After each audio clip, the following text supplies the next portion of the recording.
Olá, meu aluno querido, seja bem-vindo ao curso de Redação de Correspondências Oficiais. Eu sou o professor Pablo Jamilk e vou trabalhar aqui alguns conceitos fundamentais a respeito dessa matéria, que é uma matéria extremamente importante, muito fácil, gostosa de estudar, apesar de algumas pessoas não ligarem o mínimo para essa matéria. Até o dia que tem que fazer uma prova de língua portuguesa e aparecem 10 questões de redação oficial e o cara acaba se lascando. Então o negócio é o seguinte, você precisa estudar esse conteúdo, tá? Tem que saber o que é redação oficial, quais são as regras de redação oficial, tá? É muito importante que você consiga pegar o Manual de Redação da Presidência da República, que é o documento master, é o documento que vai orientar toda a ideia de redação oficial e transformar isso, tá? Esse manual em resolução de questões. Na verdade, o que eu vou ensinar você a fazer é olhar para o manual, nós ficaremos bem presos a ele, e, partindo dessa análise, como vamos resolver as questões. Maravilha? Então, comecemos o nosso trabalho, tá? Já falei, eu sou o professor Pablo Jamilk, e nós vamos começar a trabalhar com esse conteúdo super simples, conteúdo de redação oficial. Aqui está meu endereço, caso você tenha vontade de tirar alguma dúvida, perguntar alguma coisa. Professor, eu sempre quis saber alguma coisa a respeito da redação oficial. Está aqui, ó, facebook.com/Pablo Jamilk Oficial. Entra lá, pode clicar ali, curtir. De vez em quando você vai ter algumas novidades e alguns conteúdos a respeito das matérias que eu leciono. Bem, vamos começar a falar dessa matéria, que é uma matéria extremamente interessante. Vamos começar por uma definição, tá? Você tem o seu material aí, eu gostaria de que você acompanhasse. E vamos aqui ver o que é fundamental para entendermos a matéria de redação de correspondências oficiais. Primeiro, uma definição. O que é redação oficial? Quando você tem ali na sua prova, lá no edital, lá examinando o edital, matéria de língua portuguesa, vem interpretação de texto, compreensão de textos, blá, blá, blá, cheio de itens ali, crase, concordância, regência, e lá embaixo aparece redação oficial. Depois, manual de redação da Presidência da República. Depois, adequação do tipo de linguagem ao formato do documento. Quando você vê esse tipo de coisa, é disso que nós estamos falando. É da redação de correspondências oficiais ou, se você preferir, da redação oficial. Vamos lá. Por definição, nós podemos dizer que a redação oficial é a maneira pela qual o poder público redige atos normativos e comunicações. Tá? Então, essa definição é algo que nós temos ali dentro do Manual de Redação da Presidência da República. Na verdade, esse documento orienta a maior parte da escrita dos documentos oficiais para o território nacional. Então aqui nós conseguimos ver de uma maneira bem simples e bem tranquila uma definição do que pode ser redação de correspondências oficiais ou redação de expediente. Esse nome também pode aparecer para você. Redação de expediente. Bem, vamos prosseguir aqui. Uma definição simples, trazida pelo manual. Em algumas questões, a própria definição cai. A própria definição do que é redação oficial. Então, você está ali resolvendo a questãozinha, parece, redação oficial é, você já sabe, meio pelo qual o poder público redige seus atos administrativos. Maravilha? Então, olha só. Ao contrário do que nós podemos imaginar, que acontece de vez em quando, as pessoas acham, meu Deus, redação oficial é um saco, é uma tristeza, é muito difícil de estudar isso, é chato demais. Não é. Em primeiro lugar, a redação oficial não é burocrática, como grande parte do povo pensa. Há muito termo técnico, há muita expressão particular da redação oficial. Não é assim. Na verdade, o texto é bem simples. E uma das coisas que tentam evitar na redação oficial é a ausência de rigor.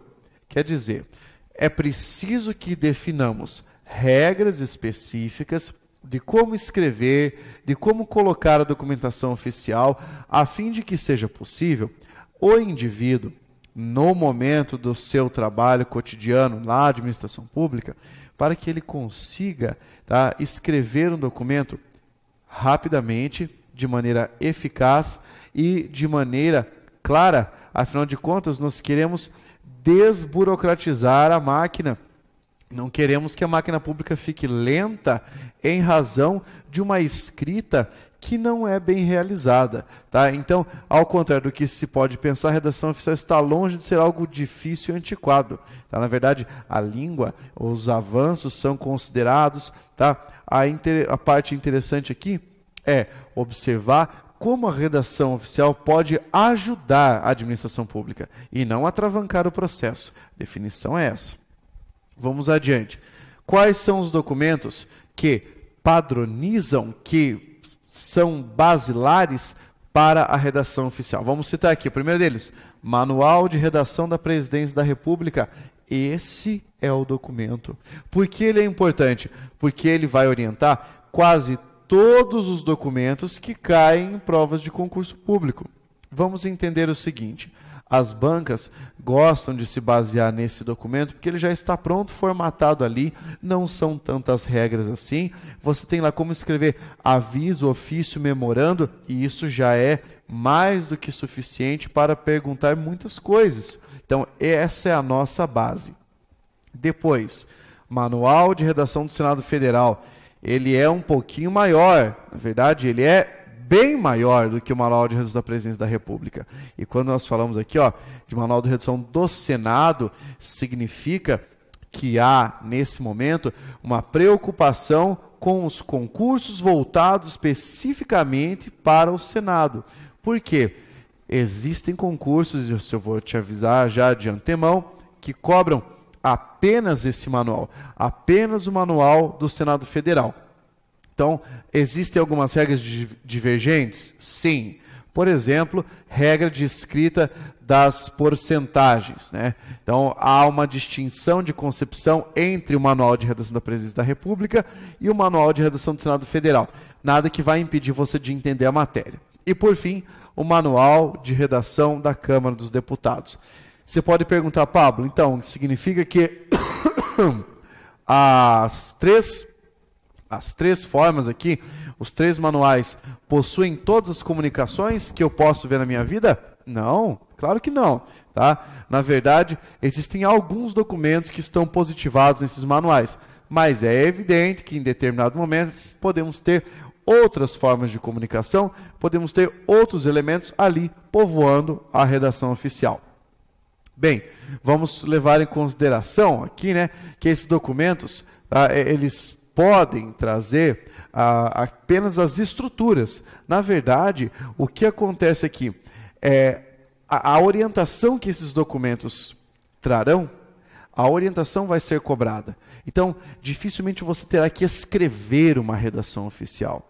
Mas existem provas que exigem que o candidato escreva um ofício, que ele escreva um exemplo de memorando, isso pode acontecer, sem problemas.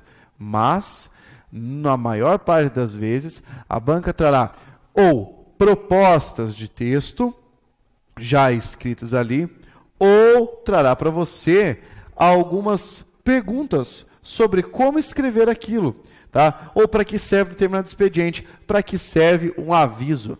Que tipo de comunicação nós utilizamos se tivermos comunicação entre chefes de poder? Tá? Então, esse é outro elemento que costuma cair na prova. Lógico que para a redação oficial, você vai precisar de um pouquinho de decoreba. Tá? Como assim decoreba, professor?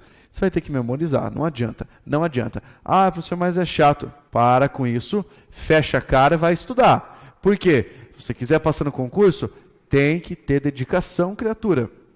Você sabe que o caminho é longo e, nesse caminho, muitos ficam no meio. Você não pode ficar no meio. Então, saiba, tenha consciência de que você vai, sim, ter que decorar alguns elementos.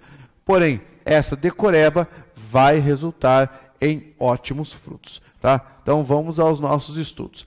Começando aqui com algo que chamamos de características da correspondência oficial. O que nós podemos utilizar, o que nós podemos usar para apontar? Isso é uma correspondência oficial. Isso aqui é um documento oficial. Então, existem características que estão positivadas lá no Manual de Redação da Presidência da República. Tá? E essas características ajudam o indivíduo a perceber que se trata de um documento oficial. Mas estamos falando de correspondência, comunicação. Então, sabemos que o princípio básico de qualquer comunicação é transmitir uma informação, é passar uma ideia. Tá? A depender da natureza dessa informação e de quem são os envolvidos no processo comunicativo, nós temos diferentes tipos de comunicação. E é claro que nós temos que primar pela clareza da linguagem e adequação ao tipo comunicativo. O que eu quero dizer com isso? Quando nós falamos de uma redação oficial, Perceba, a linguagem deve ser adequada ao princípio oficial. Isso significa que o indivíduo, na hora de escrever, tem que ter noção de que ele está tratando com autoridades ou de que ele fala em nome da administração pública, tá? Então ele não pode colocar um erro de língua portuguesa ali no meio, não pode escrever qualquer besteira achando que aquilo ali vai estar certo, tá? Então é muito importante observar o contexto comunicativo de produção dessas correspondências, tá? É daí que saem as ideias dos princípios e das características da documentação oficial. A linguagem utilizada deve ser observada segundo o contexto comunicativo em que ela se insere, tá? Mas olha só, nós temos que observar que a comunicação oficial possui formalidade maior, porque o contexto comunicativo é mais tenso. É diferente de você mandar uma carta para um amigo seu. Sabe que ninguém manda carta hoje. Quem é que manda carta? Ah, vou escrever uma carta aqui no papel. Dificilmente, no máximo um e-mail. Mas ainda não mandam mais e-mail. Estão mandando só WhatsApp. Está só ali mandando mensagem de texto. Né? E a pessoa responde com um bracinho assim, ó. Tá, então já imagino se fosse assim, na correspondência oficial, não daria certo. Por quê? Porque ninguém ia ficar buscando nas conversas anteriores qual foi o pedido do ministro. Tá? Deve haver, então, uma sistematização para que isso faça sentido, para haver organização. Tá? E é por isso que, para cada documento oficial, deve haver um rito específico. Claro que há uma gama de regras, tá? Para a maior parte desses ritos. A depender do tipo de comunicação, das suas particularidades ou peculiaridades, podemos pegar diferentes ritos comunicativos. Veja que interessante. De acordo com o artigo 37 da Constituição Federal, a administração pública direta ou indireta ou fundacional de qualquer dos poderes da União, dos Estados, do Distrito Federal, dos municípios obedecerá aos princípios de legalidade, impessoalidade, moralidade, publicidade e eficiência. Quero que você preste atenção ao princípio da impessoalidade. Por quê? Porque esse é um dos princípios da redação oficial e um dos principais. O que nós queremos dizer com impessoalidade? Tá? A mesma coisa que você estuda na matéria, por exemplo, de direito administrativo, quando você está pensando no que é a impessoalidade da administração pública, tá? Que você aprende lá, vai se reproduzir na redação oficial. Existem critérios, e um desses critérios, um desses princípios é o princípio da impessoalidade. A documentação oficial deve se caracterizar pela impessoalidade. Lógico, então isso se estende à comunicação, que deve ter como princípios a impessoalidade e a publicidade de seus atos normativos. Maravilha? Veja só, o texto das comunicações não está reduzido à linguagem burocrática. Isso aqui já caiu em prova. Quero que você preste muita atenção nisso. Eliminar o burocratês. Não existe essa ideia. Tá? Inclusive, preste bastante atenção, porque a banca pode falar para você uma questão assim: a linguagem oficial caracteriza-se pela formalidade, pela uniformidade, pela burocracia e pela impessoalidade. Opa, apareceu um elemento ali no meio que não é verdade. Burocracia. Burocracia não tem a ver com a redação oficial, porque isso emperra a comunicação. Deixa a comunicação lenta. Não é isso que se pretende na redação de correspondências oficiais. Maravilha? Então, vamos adiante aqui. Primeiro princípio, tá? Pensando nesses princípios da redação oficial, a impessoalidade. Começando aqui, a fim de compreender o que é impessoalidade, vamos observar quais são os elementos de uma comunicação. O que nós fazemos na comunicação? Para que haja qualquer tipo de comunicação, deve haver um emissor, deve haver uma mensagem e deve haver um receptor. Essa teoria, emissor, mensagem e receptor, chamada também de teoria da comunicação, teoria do ato comunicativo, uma teoria bastante antiga, formulada por um linguista chamado Roman Jakobson, ou alguns dizem que é Jacobson, né, mas não faz diferença nenhuma. Esse cara postulou que existem 3 polos na comunicação: alguém que fala, alguém que emite uma mensagem e alguém que recebe. É uma teoria já superada, porque você nem sempre fala, você pode falar e receber ao mesmo tempo, então somos interlocutores. Mas essa definição ainda é uma definição que cabe para a documentação oficial, para a redação de correspondências oficiais. Bem, pense comigo. alguém que comunica. É o emissor, algo a ser comunicado, a mensagem, e alguém que recebe essa comunicação, o receptor. Como nós pensamos isso aqui na documentação oficial, tá? É preciso pensar a respeito disso. Então, no caso da redação oficial, quem vai comunicar, quem vai então utilizar o princípio do emissor é o serviço público. Então vamos lá. Aqui você começa a responder as questões de redação oficial. Se a banca trouxer para você uma questão dizendo que o particular pode enviar um aviso a um ministro, não pode. O particular não tem força oficial. Ele não tem o critério de escrita, ele não tem a prerrogativa da redação oficial para que possa ser considerado um documento válido. Por quê? Porque sempre o emissor é o serviço público. Tá? Sempre o emissor da comunicação oficial é o serviço público. E nas palavras do próprio manual, este ou aquele ministério, secretaria, departamento, divisão, serviço, seção, o que se comunica é sempre algum assunto relativo às atribuições do órgão que comunica, ou seja, matéria administrativa. Essa é a definição. Tá? E quem recebe? O próprio poder público, um conjunto de cidadãos, um ou outro órgão público do executivo, dos outros poderes da União, ou mesmo um indivíduo, tá? Ou mesmo uma pessoa. Então, o que acontece? Receptor, todo mundo. Emissor, apenas o serviço público. Mensagem, apenas matéria administrativa. Jamais vai chegar para um indivíduo uma mensagem do poder público. Parabéns, você acabou de ganhar uma comunicação. Nada a ver. Tá? Por quê? Porque o serviço público não tem esse interesse. Agora, se for para notificar alguma coisa, tá? Se for para transmitir uma informação de natureza relevante, principalmente para a administração pública, aí sim o particular pode servir de receptor da comunicação oficial. Maravilha? Então veja só, nesse quadro fica claro também que as comunicações oficiais são necessariamente uniformes, pois há sempre um único comunicador, que é o serviço público, e o receptor, que é o próprio serviço público, ou, em alguns casos, o próprio indivíduo. Tá?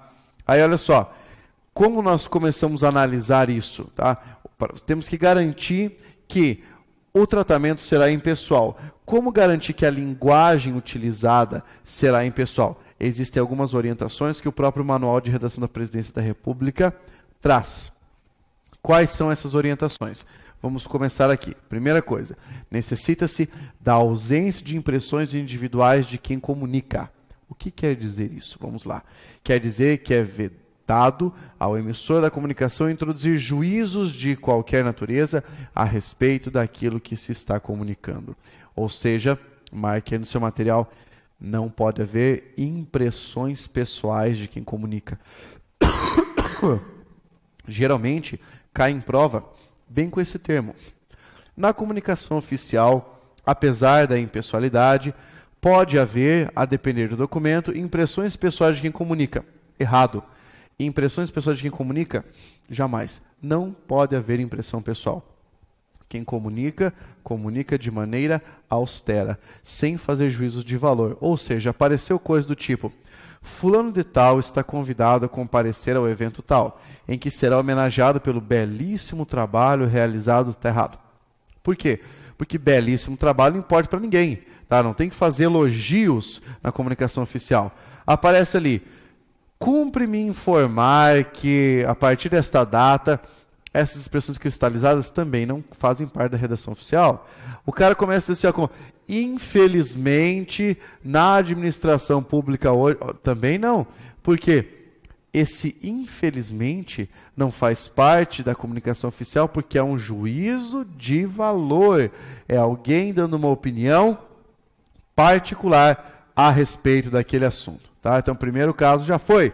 Segundo caso, da impessoalidade de quem recebe a comunicação. Tá? Com duas possibilidades. Ela pode ser dirigida a um cidadão, sempre concebida como público, ou a outro órgão público. Nos dois casos, temos um destinatário concebido de forma homogênea e impessoal, o que significa que deve ser evitado qualquer tipo de intimidade na comunicação. Você não pode mandar uma comunicação para um indivíduo como se ele fosse seu amigo, mesmo que ele faça parte da secretaria tal. Você não vai falar assim, aí Zé, estou passando o comunicado para você e enviar para os caras. Não pode, tá? Então, o indivíduo que recebe a comunicação é sempre tratado como grande público, mesmo que seja apenas uma pessoa, tá? É tratado como grande público porque, afinal de contas, é para isso que ele serve, receber aquela comunicação. De fato, a matéria administrativa é importante para ele, tá? E, por fim, do caráter impessoal do próprio assunto tratado. Isso quer dizer o seguinte: quando você utiliza a comunicação oficial, não pode fazer uso para finalidade particular.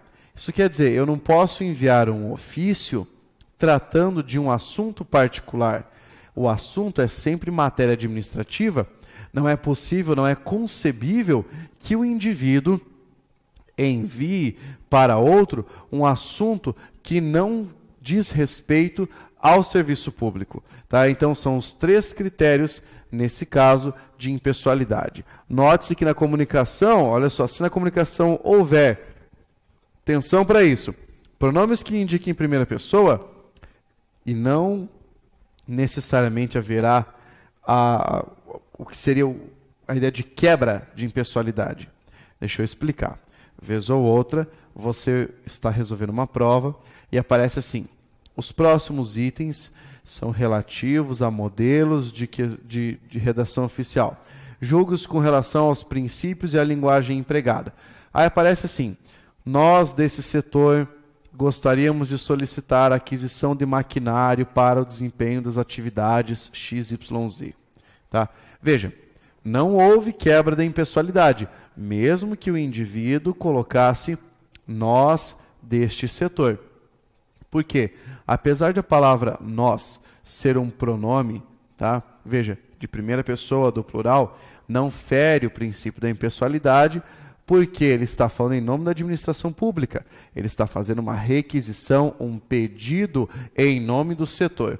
Por isso, não é necessário, nesse caso, que você marque como uma questão rompendo o princípio da impessoalidade. Maravilha? Então, é super importante saber isso aí. Algumas questões, né, exigem que o candidato analise o tipo de comunicação e analise a adequação do texto aos princípios da redação oficial. Nesse momento, é muito importante pensar a respeito do critério da impessoalidade, porque costuma aparecer como principal elemento de análise. Beleza? Simples isso aqui. Vamos começar a resolver algumas questões, tá? Questões de redação oficial mesmo, sobre essa parte da matéria que nós estamos estudando. Vejamos aqui a questão da banca CESP, tá? A redação oficial consiste na comunicação tanto do poder público quanto do particular, com o objetivo de transmitir mensagem de interesse público relevante. Bem, observe a resposta errada, né? Por que, agora vamos lá analisar por que está errada essa questão. Se você observar aqui, o próprio autor da questão traz: a redação oficial consiste na comunicação tanto do poder público quanto do particular. Não. Por quê? Porque a comunicação do particular não é redação oficial, não é matéria oficial. Beleza? Eu quero que você entenda que o erro aqui está em dizer que a redação oficial é do particular. Beleza? Matamos isso aqui, simples, fácil, sem grandes problemas. Resposta da questão, então, questão errada. Bem, vejamos outra aqui. A questão diz: admite-se o registro de impressões pessoais na redação oficial, desde que o assunto seja de interesse público e expresso em linguagem formal. Olha que coisa interessante. A banca aqui, querendo enganar o candidato, coloca todo um palavrório, coloca toda uma expressão aqui encantatória para ver se você vai cair na sua armadilha, tá? Questão bandida, na verdade. Por quê? Ela vem trazendo esse papinho de que desde que o assunto seja de interesse público e a linguagem assim assado, não pode, tá? Por que não pode? A palavra-chave está aqui, ó, impressão pessoal. O que é impressão pessoal? Opinião, é achismo. Eu acho que a minha opinião sobre o assunto é essa.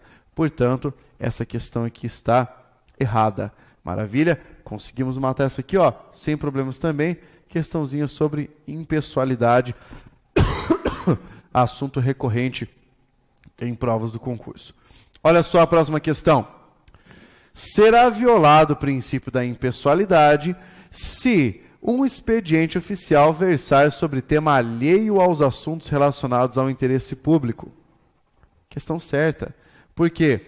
O que significa tema alheio? Alheio é aquele que não faz parte, que não está vinculado ao interesse público. Então, de fato, coloque aí resposta certa, porque nesse caso será violado o princípio da impessoalidade. Afinal de contas, quando você escreve, não pode tratar de assunto que não seja assunto de matéria administrativa. Maravilha? Então aqui, ó, essa questão veio de um jeito bem simples. Vamos pegar aqui, ó, mais uma questão. Veja só. O caráter de impessoalidade decorre fundamentalmente de dispositivo da Constituição da República de 1988, segundo o qual a administração pública, direta, indireta ou fundacional, de qualquer dos poderes da União, dos Estados, do Distrito Federal e dos municípios, obedecerá aos princípios de legalidade, impessoalidade, moralidade, publicidade e eficiência. Veja, isso aqui era exatamente aquilo que eu havia falado para você, que baseava, né, que era a base era a base da regra de impessoalidade. Beleza? Então, de fato, essa questão está certa, porque isso aqui é praticamente o texto retirado do Manual de Redação da Presidência da República. Olha, eu vou dizer uma coisa para você, na verdade. As questões de redação oficial são muito, muito iguais ao que está no manual. Tanto que algumas chegam a ser meramente uma cópia, dá um Ctrl+C, Ctrl+V da questão e pede para você analisar. Outras fazem a cópia e trocam uma palavra. E essa palavra vai fazer a diferença ali para o candidato, né, para saber se a questão está certa ou errada. Bem, essa primeira parte serviu para que você entendesse o que é redação oficial e começássemos a entender os princípios da redação oficial. Professor, já acabei de estudar os princípios? Não, não acabou, você tem que estudar mais ainda. Mas se você tiver dúvida, pare, veja de novo, assista novamente, vai entendendo e vai criando as suas estratégias para memorizar esse conteúdo, porque ele vai ser extremamente relevante para a sua prova. Maravilha? Continue estudando.